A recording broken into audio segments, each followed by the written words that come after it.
Tired of traditional talk? People pontificating about this or that, the left or the right. Sometimes the truth is just all lost in the noise. Having learned life lessons the hard way, Chuck Gallagher, international speaker and author, cuts through the noise to share truth through transparency. Nationally known guests talk about what's important to you, your life, your concerns, and your success. So tune in, turn on to Straight Talk with Chuck Gallagher. Now, here's your host, Chuck Gallagher.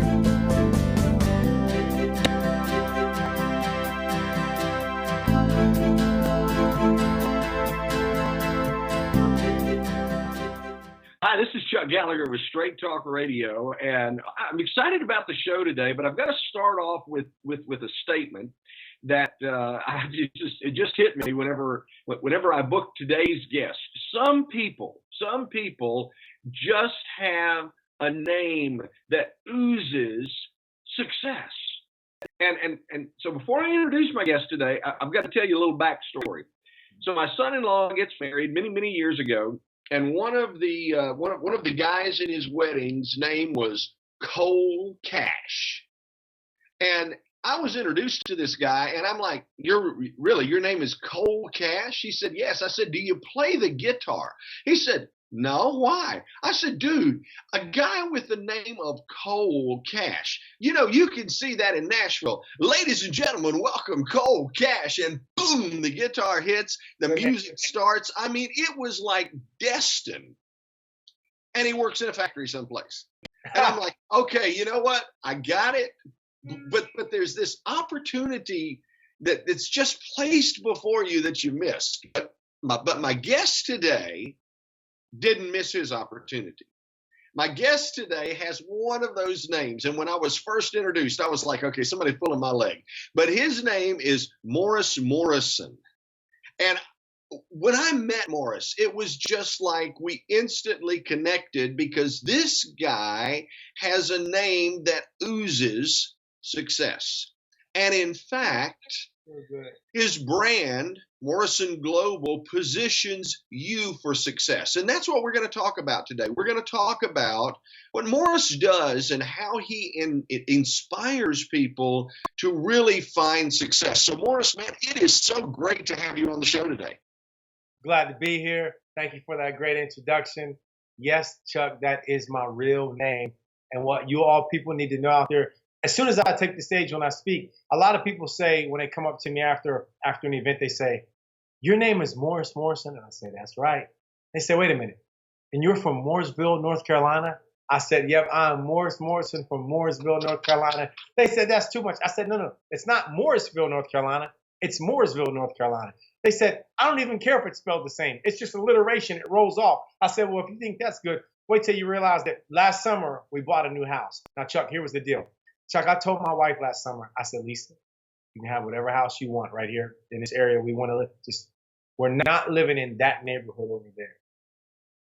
She said, why not? I said, because the neighborhood, the development is called Morrison Plantation. I said, there's no way that's happening. And listen, we had contracts on 4 houses, Chuck, 4 houses. One fell through. They didn't want to fix the roof. The other one didn't want to repair the dock on the lake, and the other one, and the other one, and the other. Chuck, can I ask you a question? Where do you think we bought a house at? Oh, of course, Morrisville Plantation. So listen, so now I'm Morrison from Mooresville, North Carolina. The road that we live off of is Morrison Plantation Boulevard, and we live in a development called Morrison Plantation. So Morrison from Mooresville, North Carolina, off of Morrison Plantation Boulevard in Morrison Plantation. I'm glad to be live on the call with you guys today. Man, I'm telling you, that's like the stars freaking aligned. I can see it. When you're born, somehow God up above said, we're going to infuse this guy with enough stuff to make sure that he doesn't miss his cold cash opportunity. Hey, when I was born, God just basically said, he said, I got your back. Just follow my lead and I got you. I said, all right. I love that. I absolutely love that. Morris and I met in, I guess, probably Charlotte, North Carolina, with the NSA Carolinas group, both of us functioning as speakers. And I found pretty quickly after we met each other and went through some of the initial introductions that we also have some unique connections in a multitude of ways. I was adopted at birth. Morris has a similar story. It's a little different than mine. So, Morris, why don't you take us back to when you were born in New York City and give us a little bit of the background? Well, the backstory is really interesting. My mother she was a very beautiful lady. She was from Tennessee. And when my mother was 19 years old, her dreams were much bigger than the local economy could support. So with the talent that she had, she wanted to take her talent and her looks to New York City to become a model, actress, and a dancer. And she did that. She became very successful. And any charm, any energy, anything that I get that develops in the form of stage presence for a client, I know for a fact I get that from my mother. And when she got there, she met a tall, dark-skinned, good-looking brother from Harlem. Woo! He swept her off her feet. Hey, and the rest was history. But the interesting thing about it is, Chuck, a lot of us, we have big dreams. We may be clear on what we want out of life. We pursue them. But sometimes we're not really ready for those curveballs when they come our way. Specifically, a lot of them come our way in the form of influences that cause us to make certain decisions. And my mother went with the best of intentions. And I don't know all or much about the story, but the details that I do know are fuzzy from a couple family members who lived there in New York City at the time. Basically, my mother's influence that she had and her abundant resources through her success led her to developing a lifestyle that she couldn't sustain in the form of partying and then alcohol and a drug habit. And they found my mother's dead body when she overdosed in a hotel room in Times Square in New York City. And then I don't know where I was. I don't know how they found me. I don't know where my dad was. My father passed away shortly after that. So that's when I lost my first set of parents. But, it's funny. Whether we run a business, whether it's a marriage we're participating in, no matter what we do in life, there's always little angels that are setting our path. And for me, her name was Gwendolyn Sanders, a lady from Fairmont, West Virginia. Excuse me. That would choke me up too, buddy. I get choked up talking about it, man. Fairmont, West Virginia. So from New York City, excuse me, this never happens. I've been on the road speaking all week, so my voice is a little dry. Excuse me, you all. See, what I want to do for the people who are listening right now, Chuck, this is that moment. It's called a long pause, where the speaker develops a voice inflection or eludes that there's something wrong physically, just to see how much the audience. Now, Morris, I love you, brother, but you're pulling my leg a little bit on that one. It is interesting from your end that I think you said your mother went to New York City when she was 19. Is that right? Yep, around that age. Okay. And it was interesting. I was born and put up for adoption when my mother was 19. And so although you were orphaned by the death of your parents,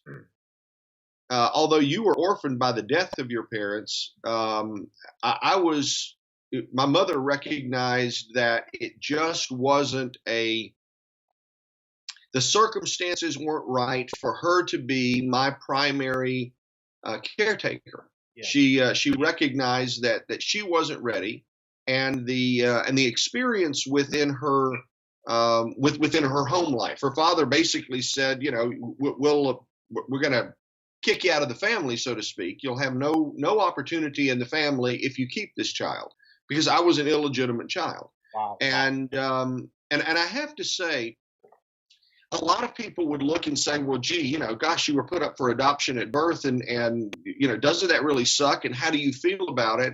And although there is still more to the story, and this is not about me, but the interesting side to it is you start to look back and you see, although the circumstance was maybe less than what we would have wanted, the reality is the angels were there saying, okay, you know what? This is what you need to help you become the person that you need to become. Right. So you've had a little bit of water, and so take us to West Virginia with your new adoptive parents. You know, Chuck, an important detail here is that my mother was white and my father was black. And the lady who raised me was a distant relative on my father's side of the family. And she was an angel. She heard about this baby. She said she was the type of lady who said there's no way any child, I don't care if it's my child or if it's someone within a stone's throw of our family. It didn't matter if you weren't even related to her. She took you in. So let's talk about 110 Westlawn Street. 110 Westlawn Street was a place in Fairmont, West Virginia where magical things happened. Magical things. What we realized is sometimes when magical things happen, it doesn't mean the resources were abundant or the situation was primed or even in the best position. She was just a lady who had a heart like Mother Teresa. So on 4th of July, when she barbecued, there was a line down the street of people wanting to come because they knew during the holidays, Thanksgivings, Christmas, you can come and get a hot plate. There were times I saw people sleeping on our couch. I didn't know who they were. But Gwendolyn Sanders, she produced this place and this, I'm going to call it an experience, Chuck, at 110 Westlawn Street. It was an experience that she provided for anyone.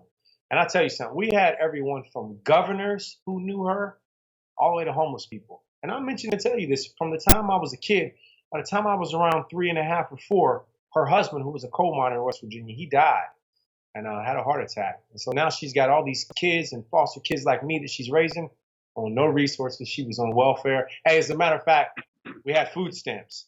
And without food stamps and state assistance and federal assistance, I wouldn't have eaten. By the way, Chuck, can I ask you a question? Do you know anything about government cheese and peanut butter?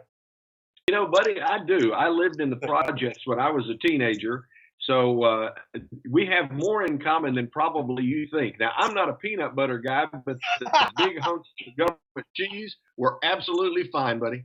See, I thought I liked you, Chuck, but any guy who doesn't appreciate peanut butter, specifically the big blocks and the big thing of peanut butter, the government. Hey, do you know where the cheese and the peanut butter came from, by the way, Chuck?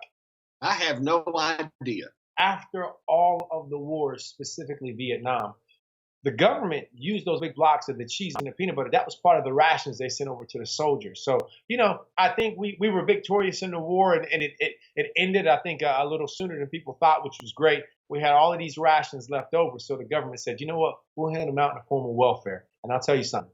110 Westlawn Street was a place where Gwendolyn Sanders could turn that block of cheese woo, into the best macaroni and cheese you've ever had, that peanut butter. She did things. Have you ever heard of a peanut butter cake before? I have not heard of a peanut butter cake. Oh, goodness gracious. She did magical things. But I tell you something.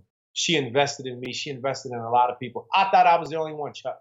You know how sometimes when someone is really nice to you, when someone makes you feel a certain way, whether it was that coach or that teacher, or maybe it's a leader in an organization who has superb leadership skills and they have a way of making you think you're the favored one on their team, but really it's their magical way of it's how they influence people through actually showing that they care. I thought I was her number one grandchild. I thought I was the head honcho, but it wasn't until later after her death that I realized I was one of many. So I want you to appreciate something, Chuck.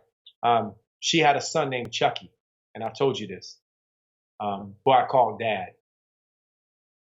And Morris, listen, hang with me here a second. Gotcha.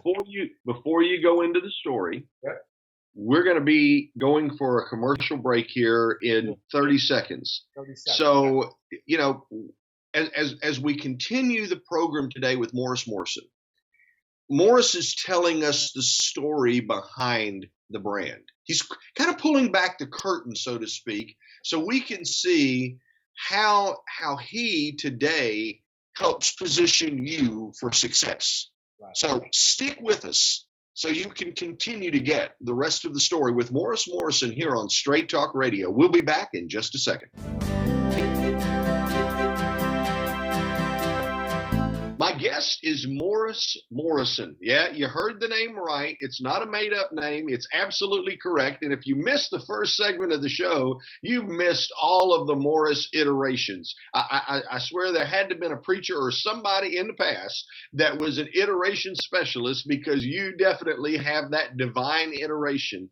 But Morris was telling us the story behind the brand. You see, Morris positions people for success. And Morris, at this stage of the game, you had said to us you were orphaned as a child. You had gone to West Virginia. You felt like you were the favorite grandchild, and you were getting ready to tell us about Chuck. Chuck was the lady who adopted me, Gwendolyn Sanders, my angel, as I refer to her, when she took me from New York City to Fairmont, West Virginia. She was like a lot of African American men and women in my family. She was a big boned lady. She had a little extra weight to throw around, but it was packed full of loving, and it came with this this amazing ability to cook and to do something in the kitchen that really just touched your soul. Where do you think the word soul food came from? But with that came quite a few people in my family who had diabetes. And when I was 4 years old, she got the news that she was going to have to go to Johns Hopkins Medical in Baltimore to have her leg amputated. And she did that. And it was a long rehab process, almost 2 years. And the interesting thing about it is I'm 5 at this point. I'm getting ready to go into kindergarten. So the question was, what's going to happen to this little kid? And she had a son named Chuck. He said, I'll take care of that baby. Give me that boy. I'll watch him. Chuck was a good guy. Listen to this. Here's what's amazing, Chuck. He was only 22 years old. 22 going on 23. What 22, 23-year-old is ready to accept the responsibility of a nice, bright, good-looking kid like me? Think about that for a second, Chuck. I was a handful, and I was full of energy, bopping all around. But he had a girlfriend named Sue, and Sue had a son from a previous relationship named Josh, who was the same age as me. So I went to live with Chuck and Sue and Josh. We had this little pseudo family for about 2 years, and Chuck takes me to kindergarten. They take me to first grade. Listen, at this point, hey, you would like to know he's the only other African American in my family who's light skinned and curly hair like me. We look so much alike that it's kind of scary in a way. And I called him Dad. And my schoolmates and people who knew him as Morrison's dad, and no one knew him as anything else. And so when Gwendolyn came back from her operation after it was successful, after a lot of time went by, she's in a wheelchair. And I'm thinking, yeah, she's in a wheelchair. She's only got one leg. I could do whatever I want to do now. Oh, no. I mean, I don't know if you got whoopings when you were young, Chuck, but did you ever get beatings? Do you ever get beaten? Look, Morris, now look, you know, you and I both, you're younger than I am, but you and I both came up in the South. You did something wrong, they would tell you, now you go out, boy, to get a hickory and come back. That's how, now look, you had it natural. I'm going to give it to you. You had it natural. That's how I learned to dance. A hickory switch. I mean, I learned how to boogie, boy. My legs would just go to town. Today, however, you know and I know, people get on the news for taking a hickory switch to their youngins. So, boy, have times changed. But yes, I got a whooping, and I know exactly what that was like. And Chuck, that's a great segue into something I'm going to share later, because things are a lot different than when we were young. But I say that to say that when Gwendolyn came back after her rehabilitation from Johns Hopkins, even though she only had one leg, she was in a wheelchair. You know, as a kid, you try to push your boundaries. It's just something we do as kids, right? I don't care if your parents are walking upright or if they're in a wheelchair. It sounds very manipulative, but kids want to push the extreme borders and get the most they can from their parents, right? And so, of course, I was ornery and I was bad, but I didn't realize she could still whoop my butt like she did. She would take those knives and forks and spoons off the wall that everyone else used for decoration. She broke all of them on me. And you know what? I knew she loved me. And the best part about it is Chucky was still a part of my life, and he was the father figure. And he wasn't around as much. And it bothered me a little bit. I was a kid who missed his dad, Chuck. But I wasn't emotionally mature enough to understand, A, that he wasn't my dad, and B, I should have expressed gratitude for the 2 years that he was there for me, because I would have been thrown back into the foster care system, or who knows what would have happened to me when he took me in his early 20s and did what he simply did not have to do. Now, Morris, let me ask you a question. Yeah. You're Chucky, as you call him, Chucky, who kind of took you in and served as a father figure. As I understand it, you said, he was falsely accused of shooting a person in the hand and was sentenced to almost 100 years? Yep. I knew from your sharing with me in Today Time, I knew that Chucky had been sentenced to prison, and but for shooting someone in the hand and getting almost 100 years, it's absolutely incredible. And I have to say, and people on the call can, you call it as it is, but prison is a business. And I assume if you are black in West Virginia, the reality is, as I have personally experienced with a lot of people that I was incarcerated with, that there's disparities in sentencing, depending upon perhaps your education and your color. You're right, Chuck. And I want you to understand something. Just in case I go back and run for governor one day, I want to describe this in a way that doesn't paint West Virginia negatively. Because I want to say this: West Virginia is an amazing place to live. It's an amazing place to be. It was when I was a kid, and it is today. But as the old Italian man in Clarksburg, West Virginia, Mr. Romano once said, "It's not where you go, it's how you go." And there are a lot of great people in West Virginia. I want to make it bigger than that for a second, Chuck, because it is. In this country, in the United States, when there's black on black crime, or when just another African American man comes to a courtroom, there's almost this desensitization that comes with the emotional aspect of saying, man, that's someone's son. This is a kid who may have made a mistake, or was there circumstantial evidence? It's almost like the cord that has been severed from the emotions of these lawyers. And when you start looking at everything like mandatory minimum sentences with crack cocaine and all these other laws, then it's a whole other story when we look at the fact when we start talking about the apathy that exists with court-appointed attorneys, and how even though they're paid a blanket $3,000 fee to represent each client from the state or whatever the fee is today, let's just face it, some of the best attorneys in the world, they have their own private practices, right, Chuck? And they get paid a lot of money to defend people. So where are the rest of the attorneys at? Well, they take the path of least resistance, and they get a blanket check from a state to represent someone. And all of that was a perfect storm, Chuck, that led this one guy. Let's say Chuck did shoot the guy in the hand. I'm going to ask you a simple question, Chuck Gallagher. How much time would you give someone who shot someone in the hand? You're asking me the question, and the answer to me would be very simple. First, I'm looking at the facts and the circumstances, and two, that's a 2-year gig. It's not a 100-year gig. And by the way, we've got about a minute and a half or so. And I want to explore this a little bit more. But before we do that, in this segment, Chuck is gone. And the lady that was raising you was pretty sick at this stage of the game. And if I understand this, she passed during this time. Is that right? Right after he was sentenced, within weeks. Within weeks of him being sentenced. I had to watch them bring him to our viewing in his orange jumpsuit, the one I've seen you wear, with his hands and his feet shackled. No. That was one of the days that completely changed my life. So by the time you were, how old are you at this point in time? 15? 16. 16. So by the time you were 16, you were orphaned as a child, naturally, so to speak, and now the folks who have taken you in, by the time you're 16 years old, fundamentally, you're orphaned again. Yeah. So, ladies and gentlemen, the story is incredible, but this sets the stage for what Morris does to position you for success. This is Chuck Gallagher with Straight Talk Radio. My guest is Morrison. You can look him up at Morrison.com. It's simple enough. You can't forget the name. And I promise you this, before we go into our third segment, if you are looking for someone that can talk with your organization and help folks really hone in on what it takes to be positioned for success, Morris is the guy that can do that. We'll be right back after these messages. Morrison is my guest here on Straight Talk Radio, and it's been an incredible ride, so to speak, thus far. Morris, I don't know many people that have gone through what you did by the age of 16, losing fundamentally 2 sets of parents. How did that impact you? It changed my life. And you know what?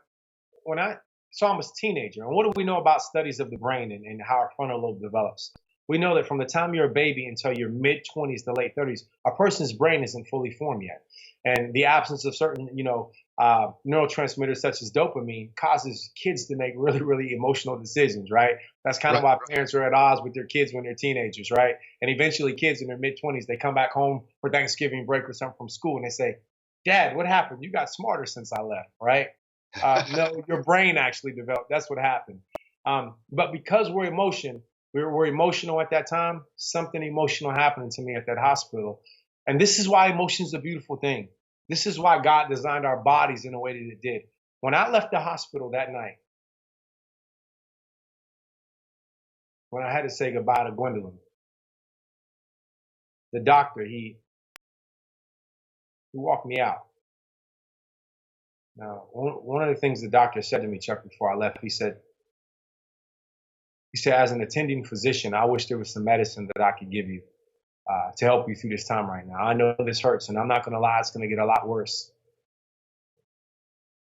He said, but there is something I can give you that if you'll let me and if you'll receive it, it could help you through this situation. It can help you for the rest of your life, actually, if you listen to what I have to share. You know, Chuck, sometimes when you're in a place where you need someone or you need some encouragement, you will take whatever someone has to give you. Doesn't matter what it is. I remember looking up at the doctor thinking, please, I don't care what you have, whatever it is you have right now, just give it to me, please. He looked down at me, he put his arm around my shoulders and he said, don't you ever forget where you live. I said, excuse me? He said, don't you ever forget where you're from. Son, you're from America. You live in a country where brave men and women fight for your freedom every single day. And no matter who you are, no matter what you go through, even times like this, Morris, even though you're going through one of the roughest moments of your life, even right now, don't you ever forget where you're from. Because in America, you don't have to be a victim. And you're responsible for your own life. Son, don't you know there are brave men and women who fight for your freedom in this country every day in the military? Son, don't you know there are people who get on homemade boats and rafts just to try to cross the ocean to get to this country so they can have opportunity? He says, son, don't you ever forget where you're from. I know this is tough right now, but you keep this mindset. It'll help you through this. It'll help you for the rest of your life. You're responsible for your own life, no one else. You know, that's powerful. Because effectively, he was saying to you in so many words, you have the choice to be a victim or a victor. Yep. Don't forget where you are and where you come from. That is one of the most powerful things in this country. For a person to accept responsibility for their gifts, their talents, their ability, their lot in life, and I think the most powerful thing that a person can do, Chuck, is make a decision not to be great. Because, man, that's too much of a daunting task for some people. How do we do that? What is success anyway? What does it mean to be great? But when you can make a decision to say, you know, I'm going to do the best that I can with what I have, and I'm not going to expect any free handouts, and I'm not going to expect anyone to do this for me. You can do anything with your life at that moment. Let me tell you something. When I left that hospital that day, I was equipped with a mindset that just said, what do I have to do to make, and by the way, the doctor overheard me in her room before I walked out from upstairs. Promise her that I wasn't going to squander what she did for me. I was going to take this opportunity she gave me and do the best I could. And I promised her before I walked out of her room I was going to be successful. And of course, by the time he talked to me and told me to be responsible, remember where I'm from, by the time I got to the car, I turned and I looked up at her hospital room, the 8th floor and the last room on the right-hand side. And I saw it. I saw it when it happened, Chuck. I saw it. I saw them when they cut the light out in her room. And from the parking lot, when I looked up, with the flip of a switch,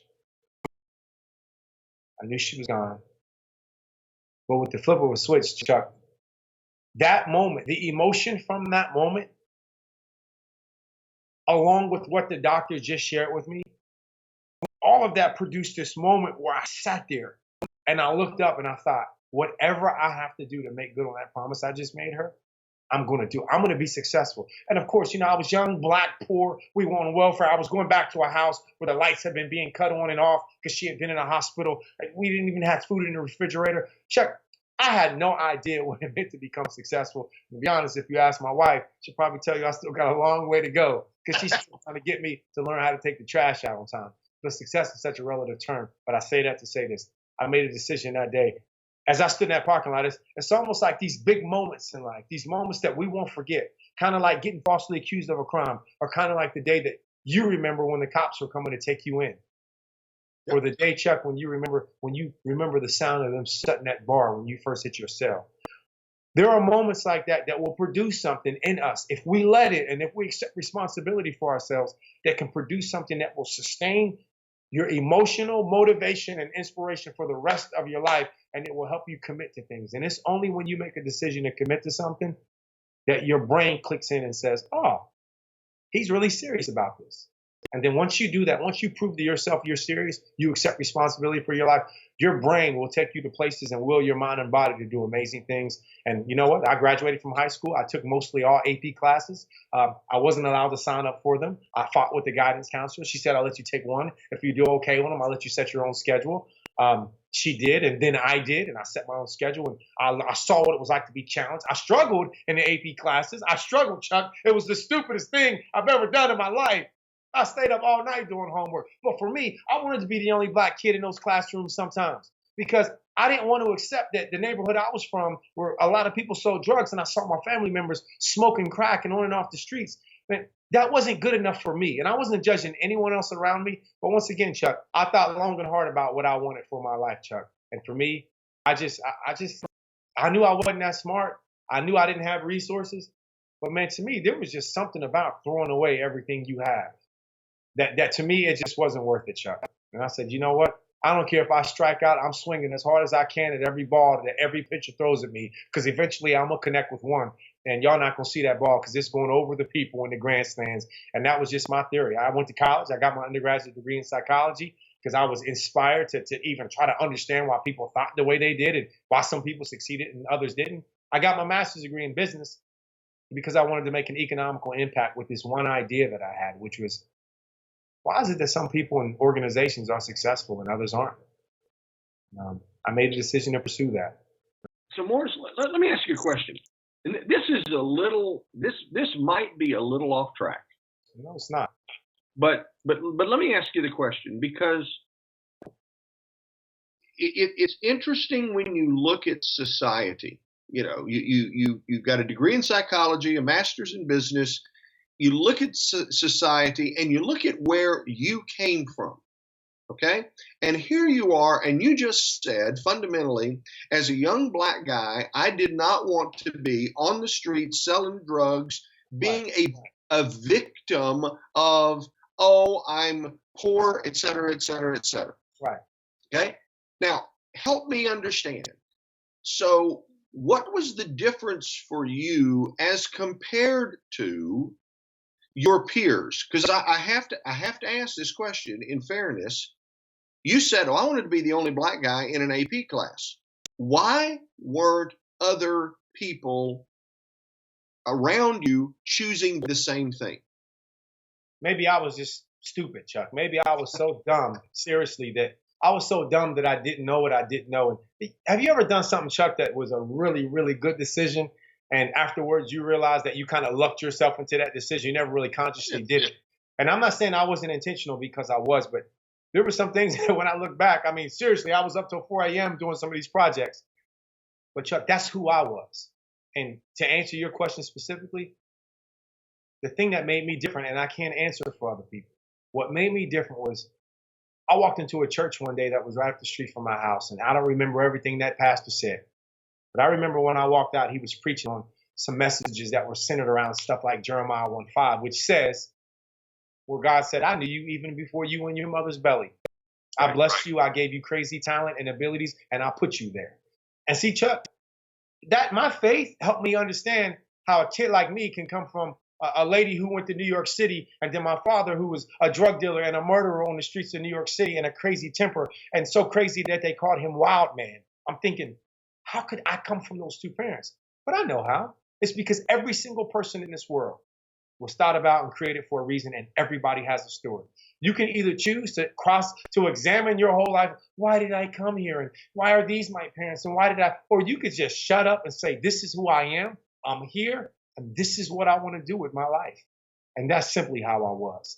And I made a lot of selfish decisions. I decided to put myself first a lot, Chuck.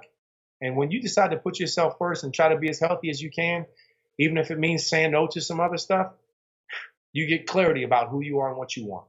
You know, as we wrap up this segment, Morris, I have to say this, and I know you on a personal level. You are an inspiration.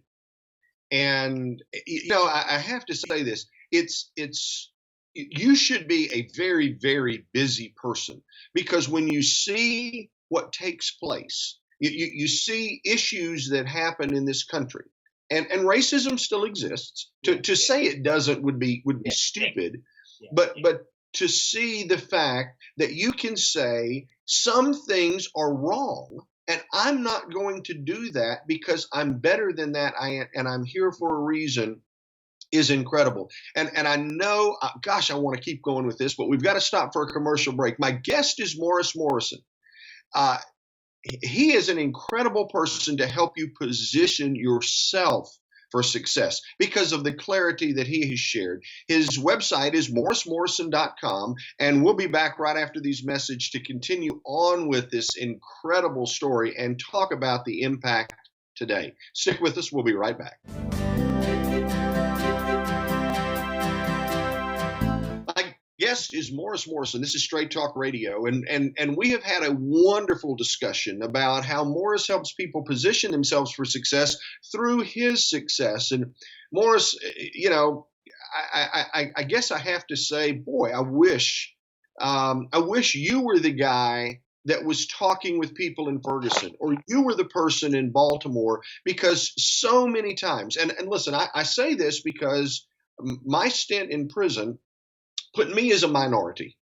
And I'm sitting around looking at, 70% of the people that I was incarcerated with were drug dealers, and the majority were either African American or Hispanic. And you could hear the conversations, and some people got it.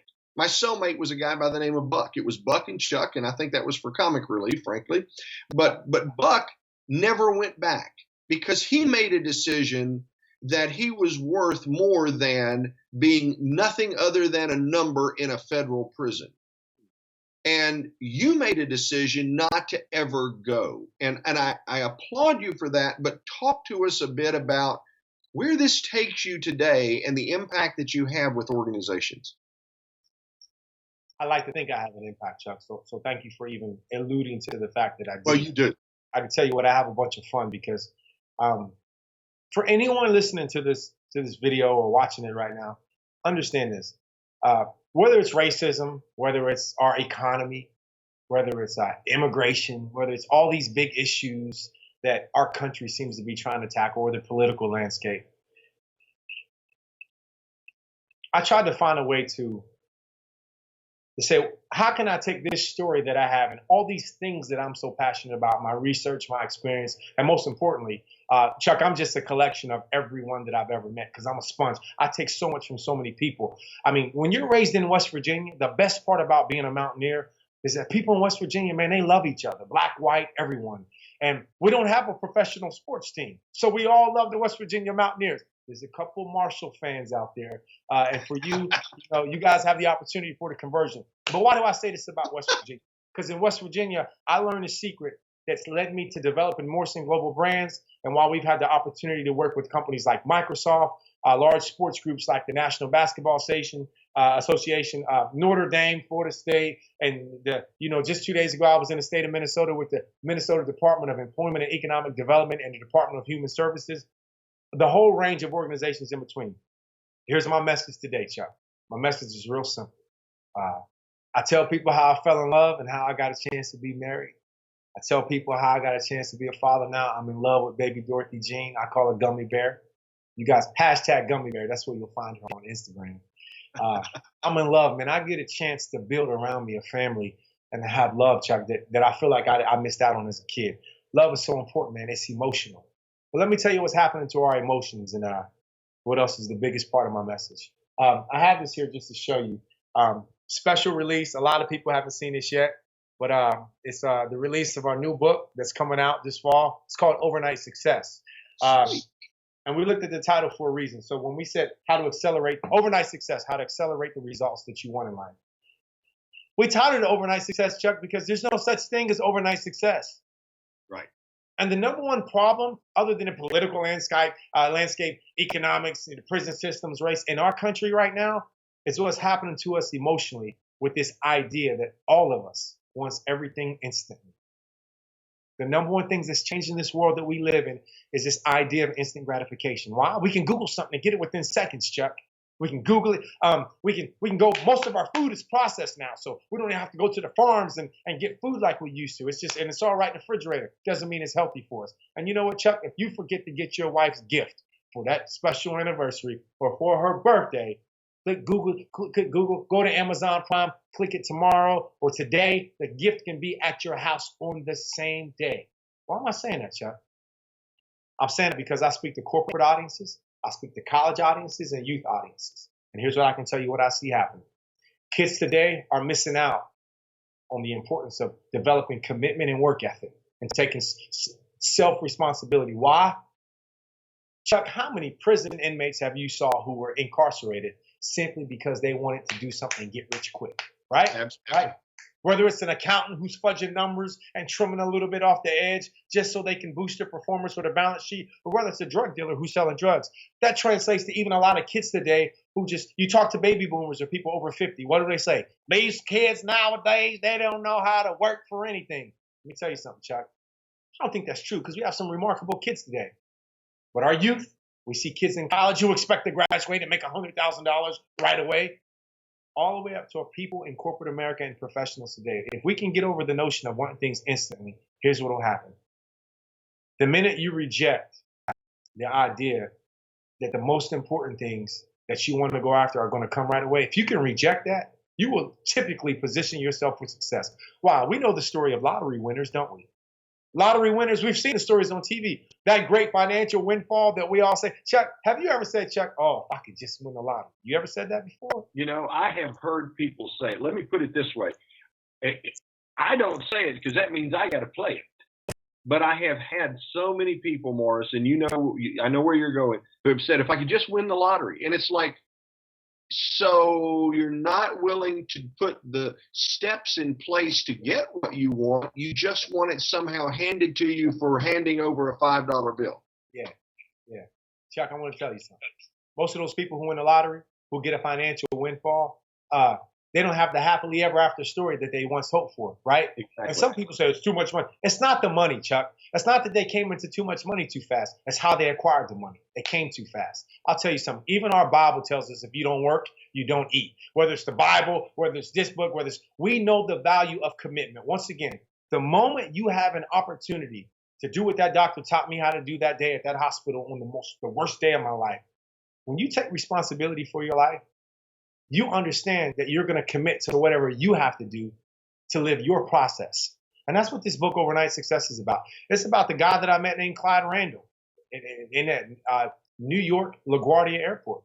I happened to chat with him and talk to him. Millionaire, young guy in his early 30s. He said, Morris, I've dated the hottest women. I've got a beautiful girlfriend. I've got, 3 houses. I got a house, in the Hamptons and everything. He said, but Morris, something's missing.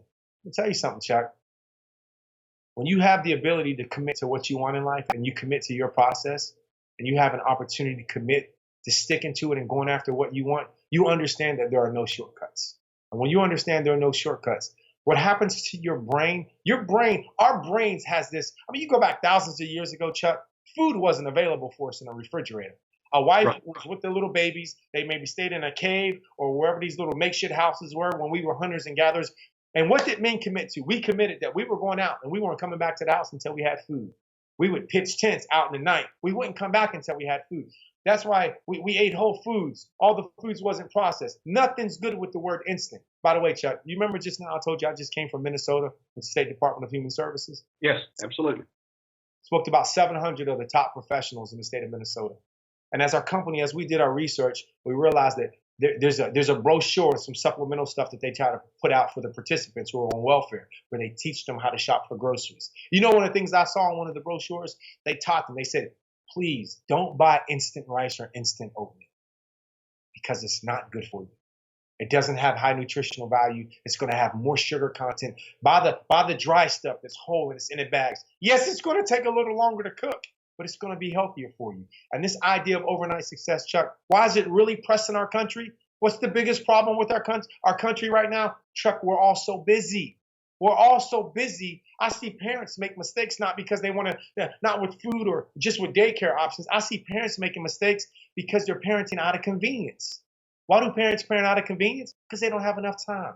So overnight success is not just about, hey, you want to play the lottery to get rich quick. No, I see organizations who make decisions for their employees based on the goals of their business units, Chuck, that sometimes aren't healthy for their organizations.